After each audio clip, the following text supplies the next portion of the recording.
Monsieur le maire, mesdames et messieurs les conseillers municipaux, donc vous nous demandez aujourd'hui de voter l'attribution de subventions à des associations d'éducation populaire qui portent des actions en faveur de la laïcité et du vivre ensemble.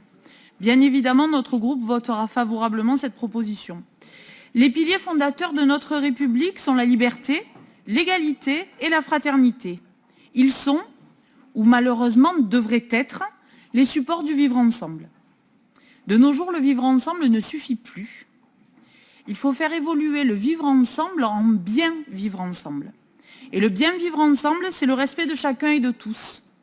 Cette notion essentielle de respect, elle doit venir de la laïcité. C'est la laïcité qui doit être le ciment de notre socle national. Chacun est libre de croire ou de ne pas croire, d'avoir la foi ou pas, d'avoir une religion ou pas, de pouvoir en changer, de pouvoir ne plus en avoir, de pratiquer son culte, de pratiquer un culte dans le respect de l'ordre public, en pleine liberté de conscience et sans contrainte.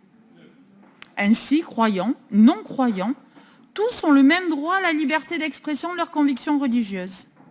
Il est dit que la laïcité est l'assurance du respect des droits de chacun et non la soustraction du fait religieux. De la laïcité naît aussi la fraternité. Et nous nous devons d'être solidaires les uns des autres, les uns avec les autres. C'est le vivre ensemble, le bien vivre ensemble. Il nous appartient de nous insurger quand la laïcité est bafouée, mais aussi et surtout quand un lieu de culte est dégradé et souillé. Chacun devrait se sentir atteint pour son frère ou pour lui-même, qu'il s'agisse d'une synagogue, d'une mosquée, d'un temple ou d'une église. J'ai à plusieurs reprises, lors du mandat précédent, déposé plainte lorsque le Christ de l'église Saint-Patrice à la Croix-Rouge a été dégradé.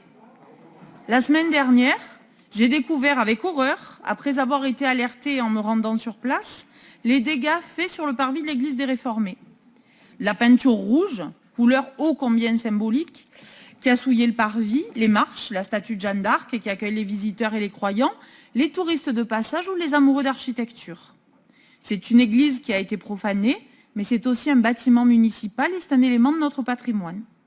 Cette dégradation est d'autant plus choquante que la façade fait actuellement l'objet de travaux coûteux pour la ville de Marseille et le département, qui, associés à quasiment 3/4 pour le département, ont déboursé quelques 18 millions d'euros pour sécuriser et pour magnifier ce lieu emblématique de notre ville.